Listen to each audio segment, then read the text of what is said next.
Bismillahirrahmanirrahim. Assalamualaikum warahmatullahi wabarakatuh. Pertama-tama marilah kita panjatkan puja dan puji syukur kita atas Tuhan Yang Maha Esa yang telah memberikan nikmat kesehatan sehingga kami kelompok 7 akan mempresentasikan tentang pengolahan limbah B3. Sebelumnya saya akan memperkenalkan kelompok saya. Yang pertama ada Aulia Rasyifa, yang kedua saya sendiri Muhammad Rifai, yang ketiga Ulia Meida Kusumaningrum, yang keempat Dunyati Rombe. Selanjutnya, apa sih limbah B3 itu? Limbah B3 atau limbah bahan berbahaya dan beracun adalah sisa atau usaha atau kegiatan yang mengandung B3. Limbah bahan berbahaya dan beracun mengandung bahan yang mencemarkan, merusak dan membahayakan lingkungan hidup, kesehatan dan kelangsungan hidup manusia. Untuk pembahasan selanjutnya saya serahkan ke Aulia Rasyifa Rahmat. Kepada Aulia Rasyifa dipersilahkan. Saya Aulia Rasyifa Rahmat akan menjelaskan tentang 7 kelas bahan berbahaya. Yang pertama ada flammable atau mudah terbakar, di mana bahan padat, cair, uap atau gas yang menyala dengan mudah dan terbakar secara cepat bila dipaparkan dengan sumber nyala. Misalnya itu pelarut etanol, gas hidrogen, dan metan. Yang kedua ada materi yang spontan terbakar, yaitu bahan padat atau cair yang dapat menyala secara spontan tanpa adanya sumber nyala. Misalnya itu karena perubahan panas, tekanan, atau kegiatan oksidasi. Yang ketiga ada eksplosif atau mudah meledak, yaitu materi yang dapat meledak karena adanya kejutan atau mekanisme lain, misalnya dinamit. Yang keempat ada oxidizer atau pengoksidasi, yaitu materi yang dihasilkan oksigen baik dalam kondisi biasa atau bila dipapar dengan panas, misalnya amonium nitrat dan benzoil perioksida. Yang kelima ada korosif, yaitu bahan padat atau cair yang dapat membakar atau merusak jaringan kulit bila berkontak dengan bahan tersebut.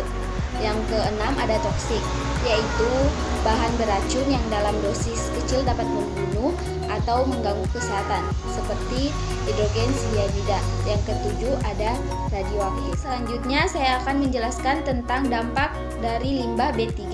Limbah B3 diidentifikasi sebagai zat kimia, oleh karena itu akan berdampak pada kerusakan lingkungan dan kesehatan manusia jika tidak dikelola dengan baik.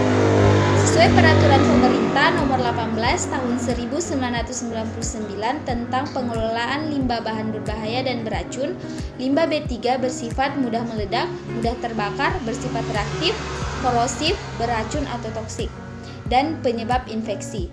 Jika terkontaminasi, terhirup dan termakan, maka akan dapat menyebabkan keracunan, kanker, hingga kematian. Debu, gas, tanah, air maupun unsur kimia lainnya dapat menjadi berbahaya bagi lingkungan dan manusia jika mengandung B3. Contoh akibat yang ditimbulkan dari limbah B3, yang pertama keracunan air raksa, yang kedua keracunan kadmium.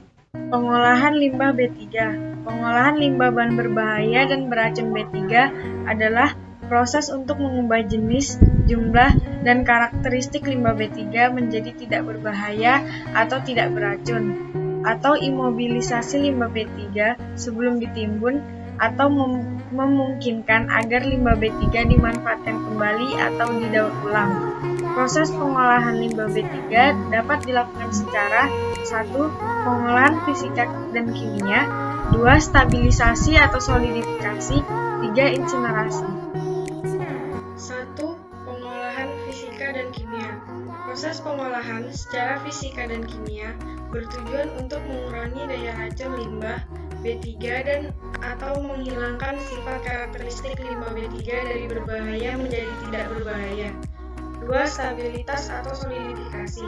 Proses pengolahan secara stabilitas atau solidifikasi bertujuan untuk mengubah watak fisik dan kimiawi limbah B3 dengan cara penambahan senyawa pengikat B3 agar pergerakan senyawa B3 ini terhambat atau terbatasi dan membentuk massa monolit dengan struktur yang kekar.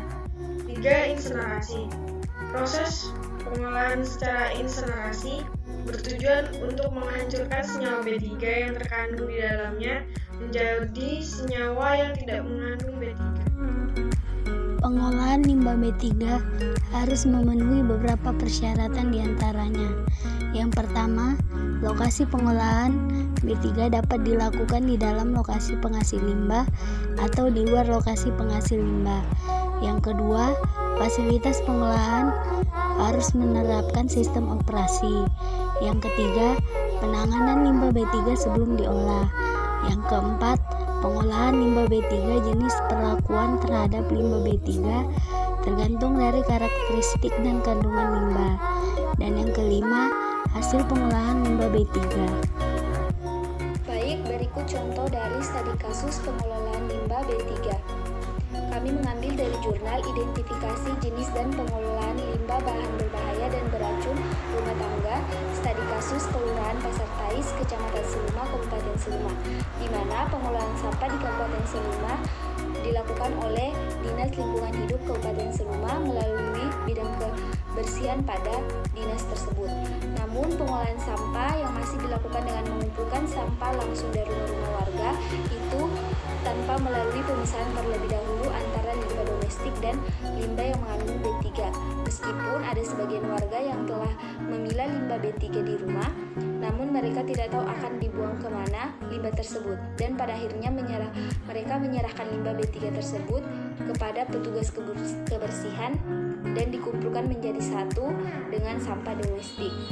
Oleh karena itu, dilakukan penelitian tentang identifikasi jenis dan pengelolaan limbah B3 yang bersumber dari rumah tangga di ibu kota Kabupaten Seluma. Penelitian yang dilakukan akan mencakup identifikasi jenis dan jumlah limbah B3, jumlah limbah B3 yang dihasilkan, serta pengolahan limbah B3 rumah tangga yang dilakukan saat ini berdasarkan sudut pandang masyarakat sebagai sumber penghasil limbah tersebut. Dari penelitian itu ditemukan ada dua jenis limbah B3, yaitu limbah cair dan limbah padat. Limbah cair yang ditemukan adalah sisa produk pembersih, minyak goreng kotor, oli, sedangkan limbah padat berupa kaleng kemasan insektisida, baterai, dan bohlam. Selama 8 minggu observasi, rata-rata rumah tangga setiap minggu menghasilkan limbah B3 cair 0,8 liter dan 0,4 kg limbah B3 padat. Mungkin itu aja presentasi dari kelompok saya. Bila ada kesalahan mohon dimaafkan. Sekian, wassalamualaikum warahmatullahi wabarakatuh.